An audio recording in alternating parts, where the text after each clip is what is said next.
We've all heard the different reasons for why people say a certain lie. I only lied because I want to spare your feelings. I was only dishonest because everyone else was lying. Whatever excuse one has heard for why someone else lies, it has become evident in our culture and society that rationalization plays a major role in how we can understand the lying of others and ourselves. Rationalization and justification seem to depend on how far a certain person will lie and exactly what kind of lie they will tell. Despite the fact that it is clear that everyone lies, no one wants to be deemed that title of a liar. In result of people not wanting to admit that they are liars, they choose an easy way to avoid that burden by rationalizing and constructing excuses for their lies.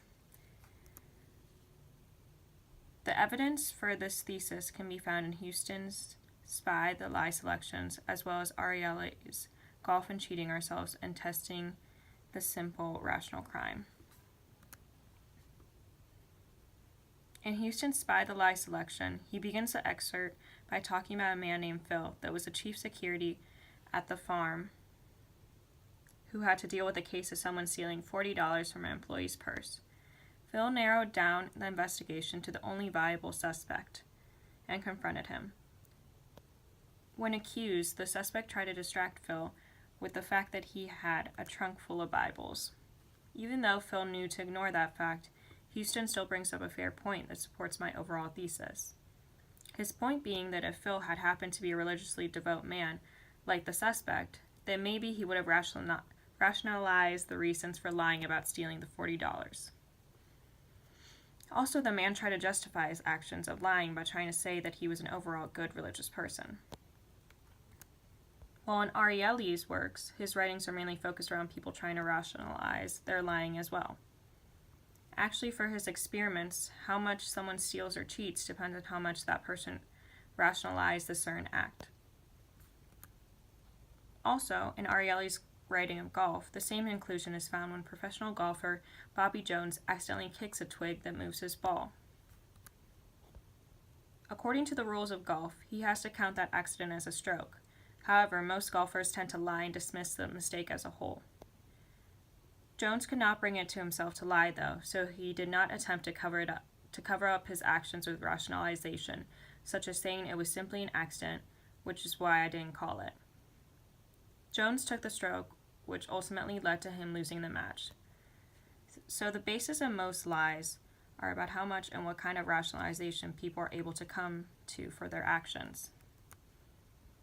Fair is a notoriously difficult thing to determine, according to Ariely. So some people rationalize differently than others, but many will still use rationalization as a crutch to lean on for saying a certain lie. Someone who may critique my argument about how big of a role rationalization plays into the lies one tells could be Mark Twain.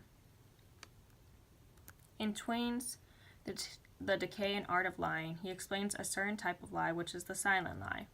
The silent lie is a lie one conveys by keeping still and concealing the truth.